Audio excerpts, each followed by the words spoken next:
I don't know about you guys, when I'm at the range and I find some brass, especially if it's a caliber I don't have or I don't load for, I'm always thinking to myself, what can I do with this caliber? Well, here you are with the 308.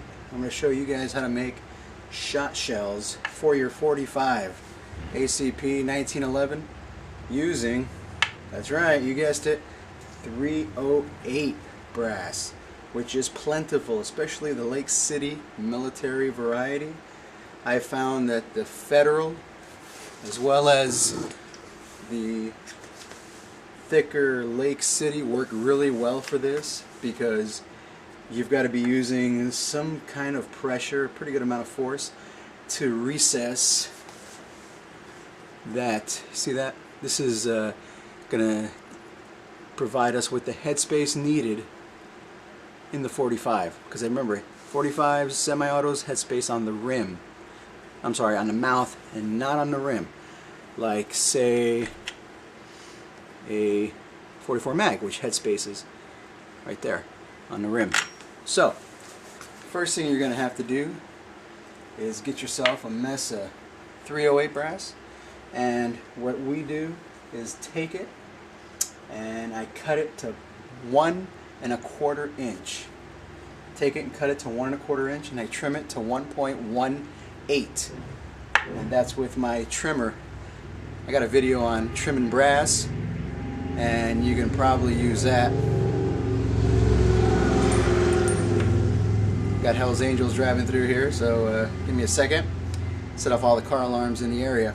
So take it and you're going to trim this down to 1.18 using your handy trimmer, like I showed. I use a Forester trimmer. Now take that and you're going to deburr and chamfer inside and outside, and look at that, beautiful, beautiful, beautiful 308. This is a Federal case, which are a little bit heavier, thicker, great for this application.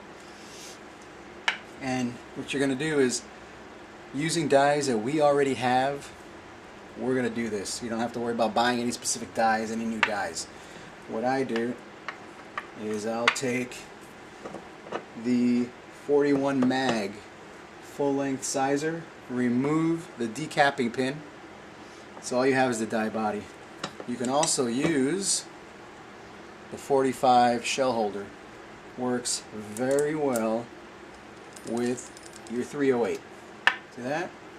So I'm going to do one here, and what we're going to do is, I know all firearms are different, but for my 1911s, the distance between the top, the mouth, and the rim, I found it in mine to be 1/4 inch, 0.250. So have your calipers handy when you do this. So as always, always, we're going to wax your brass, especially this one. This is Remington. Let's do some, there we go, Lake City brass. Perfect. Now after they're trimmed, run it in a resizing die for your 45. This will work. Put in your 45 die, prime it like you normally would, large pistol primer. Fits right in there, even though this is rifle, it'll fit. We're going to put our shell holder in, and you can see I've got an extended handle on my RCBS press that I've turned out, just because you're working with a little bit of extra pressure. You can do it with a regular handle. I've done it on the regular handle. I just like my long handle. So we're going to take a little bit of lube, wax the mouth on that, because you'll be dealing with some pressures on there. Put it in the die, run it up, and just constant pressure. There we go. Enter the die body and take a look. You can see we're starting to get it down. So we'll measure it out here. 0.25 is what we want. 25, 25, 25. Alright, a little bit more. So a little bit more wax. Bring it down. Do a little bit at a time. And what you want to do is turn it, 1/4 turn. That way you evenly size this down. That's it right there. We're at a quarter. Okay? And see what we did? Beautiful, beautiful, beautiful. Sized it down. And that's it. You can take your brass. Remember, we sized it first with the 45. Then we primed it. Large rifle. Or large pistol, sorry. And we'll come back here, we'll do another one. Turn it.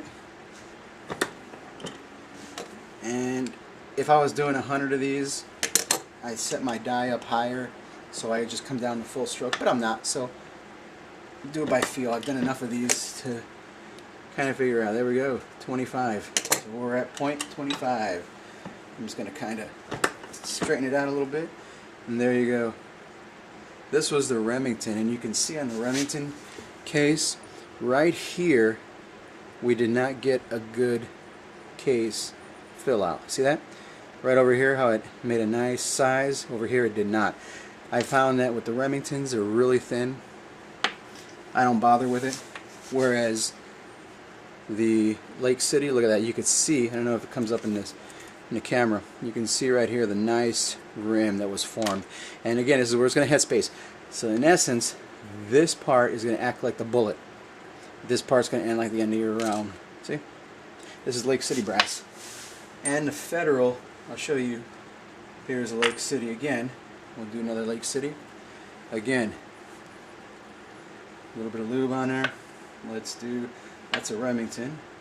And I found this out purely by accident with the Remingtons, where the Federals and the Lake City always seem to have a little bit thicker brass. There you go. Give it a twirl. Give it a whirl. A little bit more for the 2.5. We got it. Now, you might have to play with this a little bit for your particular 1911. I found 2.5 worked perfect for mine. You do not want to use any other brass because you'll hurt your extractor on your 1911. You'll break the extractor. So now we're doing this. We got 2 cases set up over there. Let's do one more, Lake City, just because we can.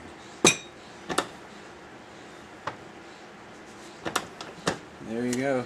One more, just a little bit, help us form that lip. And there you go. We just formed 3. These 3 cases I've shot about 5 times so far, and they are holding up nicely. They'll probably last forever. These are the ones, and I just reprimed them because I'm going to load them up again. Here you go. These 3 we just formed. They're ready to go. I'm not going to use a Remington. We're using Lake City here on everything. It's plentiful, especially if you wet tumble. They're dirty as heck. You wet tumble, they look great. Now, we've got our rounds head spaced. Next, we're going to throw the charge, powder charge. A lot of people recommend using W231 for this. That's Winchester 231. I didn't have any on hand. I'm using a similar ball powder. It's called Rex number 2. So I found it W231 and this powder, they're almost similar. So 6.3 grains is what I use. I started at 6. Always work your way up. Work your way up, especially with your particular gun. 6.3 is what I got on mine. That's what I found worked the best.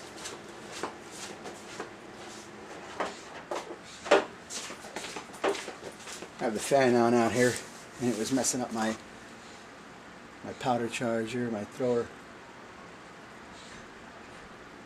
You go to 6.3. This is a flat ball powder, shotgun type powder. So there we go, 6.3.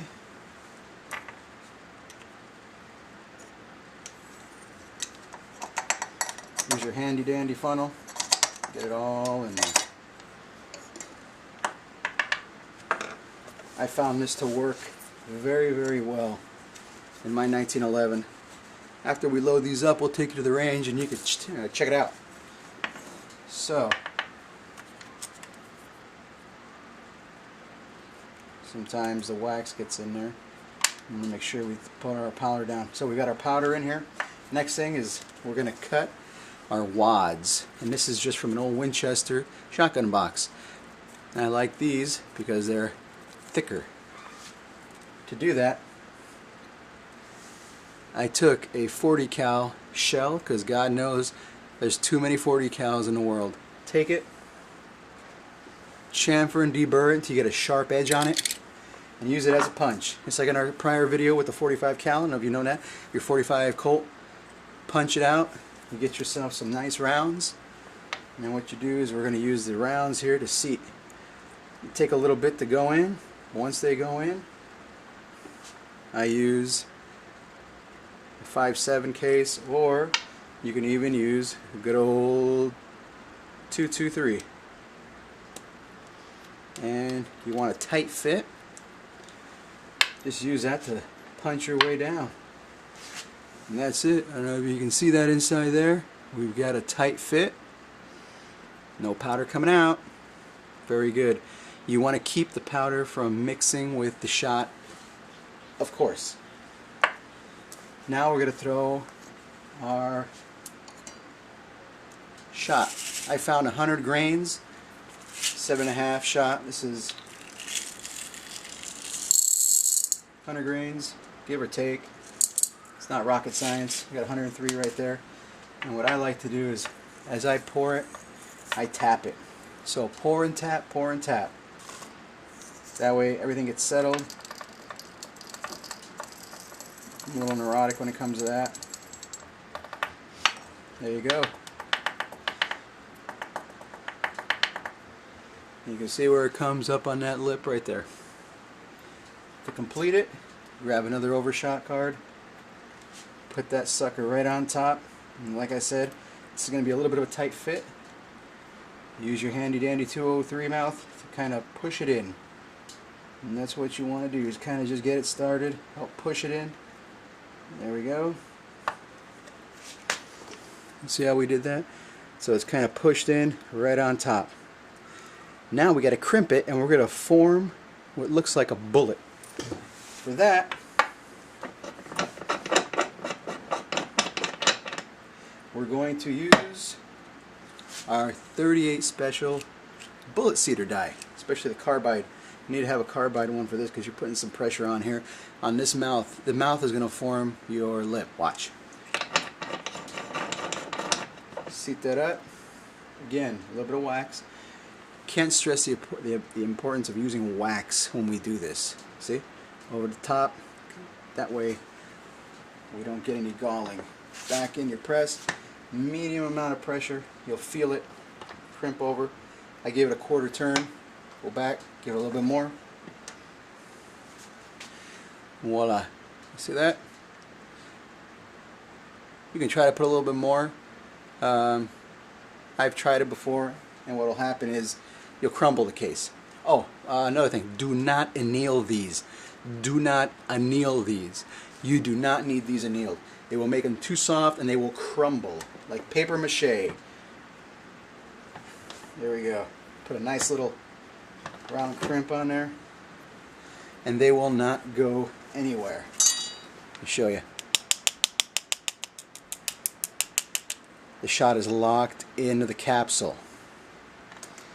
This is one of those things that you're going to have to, this is more like an advanced loading session. So if you guys really are into doing this, I know 45s are, everyone's got a 45. I would use this as a revolver. I've shot these. They cycle. They cycle great. They're fun to shoot. You can shoot cans, rocks, varmints. If you're, working out in the field, and all you have is your 1911 right there.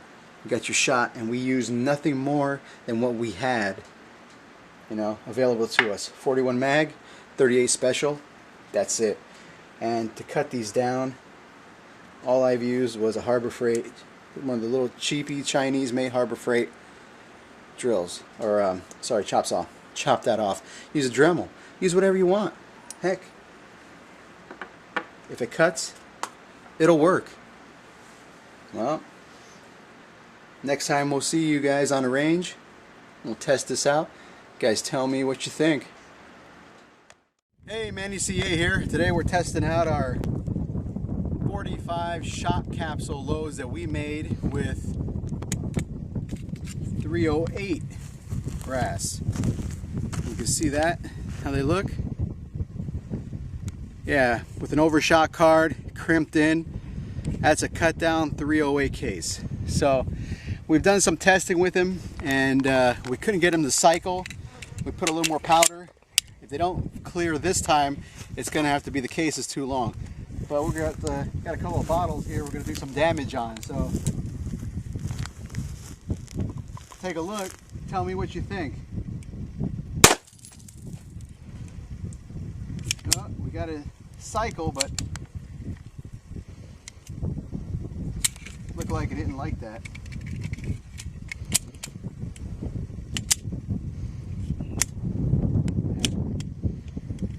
The mouth of the case is getting hung up, which means we're going to have to make that case a little more rounded. See how they kind of sat right there. They're sitting good. Let's try another bottle here.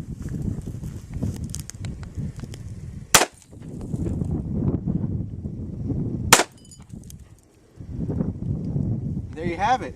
Those last two ejected.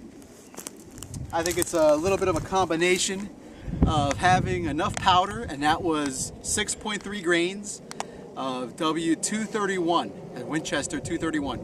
That seemed to have done the trick, and I think if we bump it up just a little bit more with the grains, I think we'll be okay. Make the nose a little more rounded with our die. I think that'll work. So it is possible. I don't know why, you know, it's a lot of times people ask me, why do you do stuff like this? And I just, my only response is, hey, because you can. You know, if this is the only thing you have to shoot, you've got shot shells right there. Snakes, rats, rabbits. You saw what it did to those bottles. We're about 10 feet, 15 feet away. That's nothing. You know, we'll do some more testing a little bit later on, going out further. But until then, as Manny CA signing off, go out and do some shooting and join the NRA.